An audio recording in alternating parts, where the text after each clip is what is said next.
Bumilis ang pagmahal ng mga produkto at serbisyo nitong Marso kumpara noong Pebrero ayon po sa mismong datos ng gobyerno. At kabilang sa mabilis ang iminahal ang bigas, kaya mas dama ng mga mahihirap ang inflation. Nakatutok si Bernadette Reyes.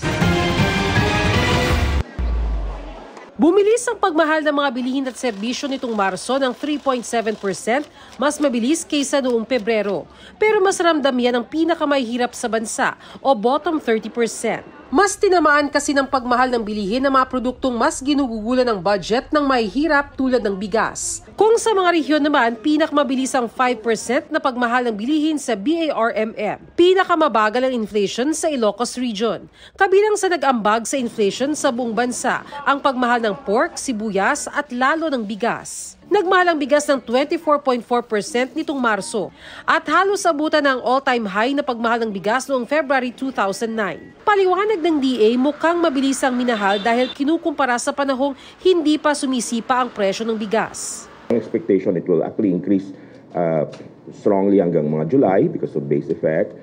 Unless there is really some intervention na mangyayari sa market. Base sa datos ng Philippine Statistics Authority, umaabot sa mahigit 51 pesos kada kilo ang average price ng regular milled rice noong Marso.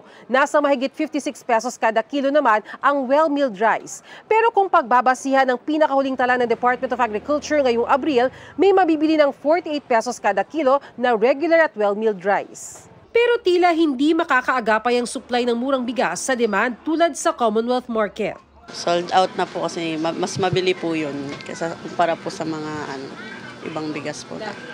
Mas mababa po siguro. Hindi pa siya kayang ibaba ng todo-todo kasi maliit lang naman yung binaba eh. Gumanda lang yung quality niya.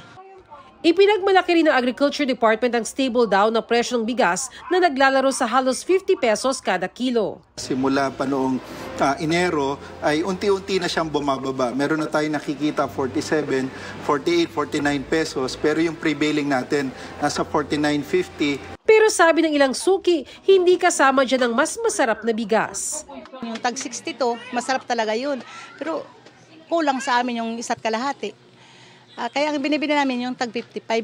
Nag-ambag rin ang pagtaas ng gasolina at mas mabilis na pagtaas ng presyo sa mga restaurant at accommodation. Habang nagmamahal, nagtatraffic, lumiliit ang kita ng driver. Para sa GMA Integrated News, Bernadette Reyes, Nakatutok, 24 Oras.